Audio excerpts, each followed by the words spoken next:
Welcome back, and thank you so much for staying with us. I'm quickly going to read you an extract from the novel that I'm currently reading this week, and it goes as such, and I quote, "One morning, Laine wakes up to find the man she's been married to for 15 years is not who he says he is, and her world is turned upside down, and now she must pick up the pieces and retrace her life." Well, if you want to find out more what happens in the book, you must pick up Lost of Property by Megan Choritz, and the critically acclaimed playwright, writer, actor, and director joins us now from Cape Town. Megan, good afternoon to you, and thank you so much for joining us. Love the book, and especially the dynamics of a family where you have parents who are absent but physically there with you, and with Laine growing up, which is our protagonist, having to rely for affection and love from the domestic worker Dora. I know I'm just jumping into that particular aspect of the book, but tell us what the inspiration was for your debut novel.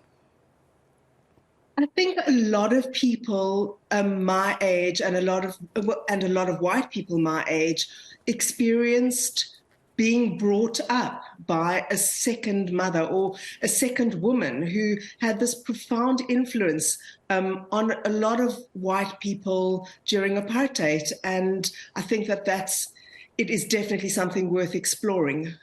Who benefited and who really lost out?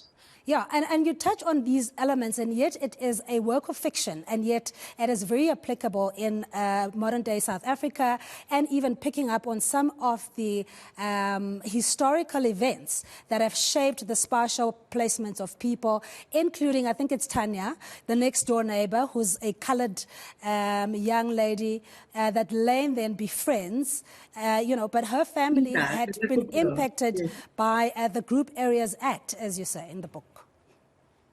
Absolutely. I mean, I think that the sections of the novel that are set in present-day Cape Town, I think those are sections that really try and explain a current Cape Town that is still spatially divided, that is still geographically divided, that still bears a lot of the real scars of separation and obviously legal separation of apartheid. Yeah, and what about the upbringing? You know, there's a saying that says it's easier to raise a solid child than what it is to fix a damaged adult or human being.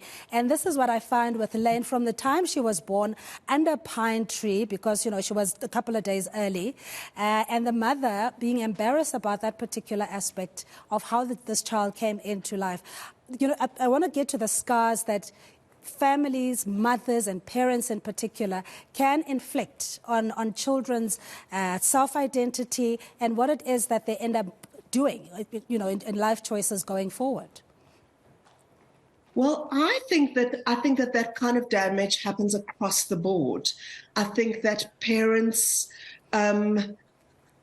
do from any sort of race, class, any group of society have the potential to do damage to their parents.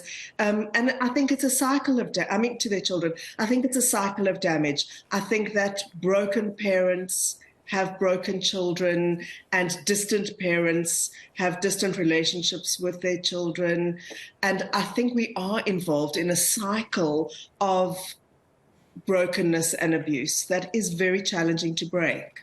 Yeah, and the mother in the book, Merle, of course, was a chain smoker and also has a little bit of a problem, looking down the bottle, in terms of her drinking habits. And the relationship she then has with her daughter, Laine, it starts very early, where Laine, demonstrating illness, tonsillitis and things like that, and the mother refusing for her to have medical treatment, brushing it off. And it just builds up, where Laine is literally just broken every opportunity the mother has. Well, I think that is also what happens, is that, I think Merle's lack and everything that Merle is not good at is then filters through into her relationship with Laine, her daughter. And then Laine, in her own adulthood, has to deal with the scars and the deep wounds that has left her with. And I think it definitely influences her not her terrible choice in life partner, in her husband. Yes, and I don't want to give away the plot, but I want to just touch on how Laine also, when she was so dependent on the love of the domestic worker who is Dora, and Dora's daughter coming to visit the one time, and she calls Dora's daughter a Dora thief. I was like, Laine, you were such a sweetheart all along, you know, I suppose when there was no competition. Well, I think that that's traditionally what happened, is that white children believed that the nanny, that this figure belonged to them, that they were somehow, that they were there to serve them. And ultimately that was true. So I think at the age of 7, when Laine realizes that Dora has a life beyond the household and has her own children and her own husband and has these independent relationships, it's almost unbearable for Laine, because she really believed that Dora was hers. And of course she acts out in the worst possible way.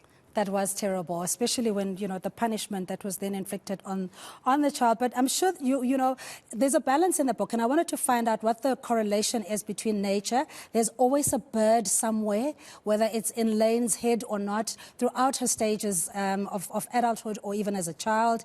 And there's a thing about trees. With Merle picking up, was it pine cones? You know, the element of nature, the bird life, etc. How do these particular elements come together?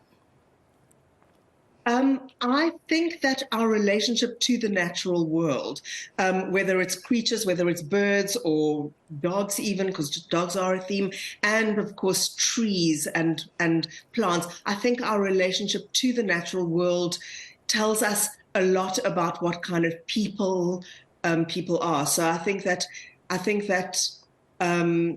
for example, animal abusers are also abusive people. And if we want to kind of force nature and use it for our own good, then it tells us a lot about the kind of people we are. Whereas if there's a respect and if there's an appreciation, I think that gives us a clue. I think it's almost like a character choice.